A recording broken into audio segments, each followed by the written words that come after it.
Good morning student. Online tutorial Hindi class lecture 40 में Hindi literature में standard 6 के बच्चों का स्वागत है। बच्चों, आप प्रीवियस लेक्चर में हिंदी लिटरेचर में अपनी पाठ्य पुस्तक अंकुश का चैप्टर 3 दो सींगों वाली परी कहानी पढ़ रहे थे। इस कहानी में आपने पढ़ा था कि एक बकरी लेखक के साथ उनके घर आ जाती है। वह लेखक की सबसे प्रिय थी। लेखक उसका नाम नीलम रखते हैं। वे उसकी गले में एक छोटी सी घंटी बांध देते हैं ताकि उन्हें पता रहे कि वह कहाँ है। आज हम लेक्चर 40 में हिंदी लिटरेचर में इसी कहानी को आगे पढ़ेंगे और जानेंगे कि आगे क्या हुआ।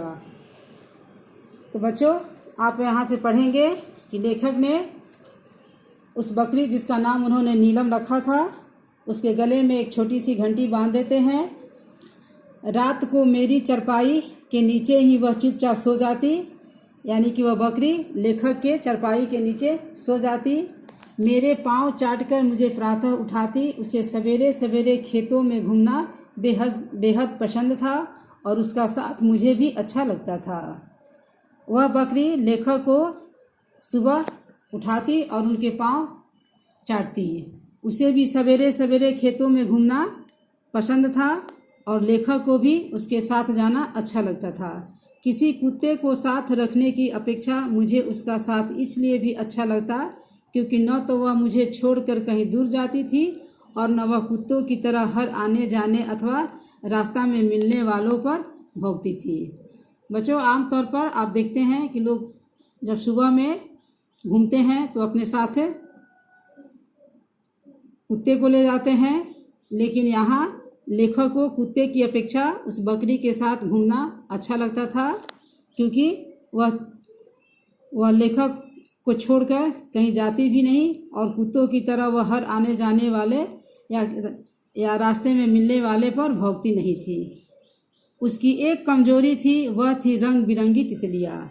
लेकिन उस बकरी की भी एक कमजोरी थी और वह क्या थी? तो वह रंग बिरंग तितलियाँ। वह तितलियों के पीछे दौड़ते दौड़ते कहीं की कहीं पहुंच जाती। बकरियां जल्दी ही बढ़ती हैं। उसका नाम नीलम परी रख देने पर भी वह अन्य बकरियों की तरह बड़ी होती गई। उसके 2 सींग भी निकल आए। उसे भूख भी खूब लगती। बगीचे में लगे मटर, साग तथा फूल उसे विशेष रूप से अच्छे लगते। एक दिन दादी जी ने देखा कि मटर की सारी क्यारियां गायब हैं। मैंने नीलम को बचाने के लिए कह दिया कि फाटक खुला रह गया होगा और कोई गाय आकर खा गई होगी। दादी जी कुछ नहीं बोली, लेकिन उनकी आंखों से मुझे इतना तो साफ पता लगा कि वह असली अपराधी को जानती हैं।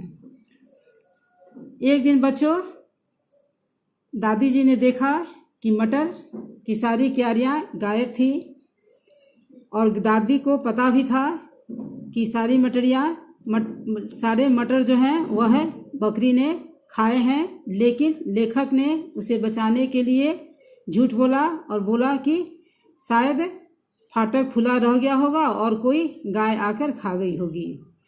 माली जिसे हर तरह के पशु पक्षी से वास्ता पड़ता ही था, दूसरे दिन दादाजी के पास आया और बोला, जब मैं मटर की क्यारियां ठीक कर रहा था तो नीलम ने आकर पीछे से मुझे अपने सींग मारे।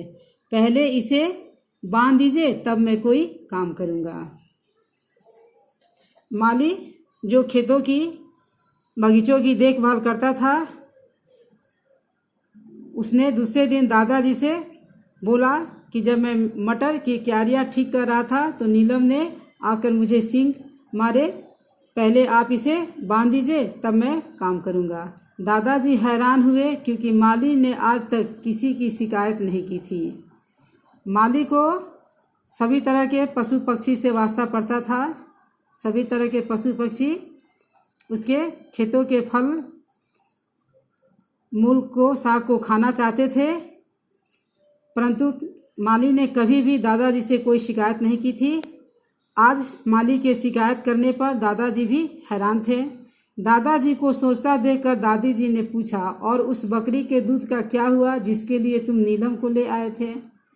दादाजी अपनी दाढ़ी खुजलाते रहे। हमें अनुमान हो गया कि शीघ्र ही कुछ होने वाला है।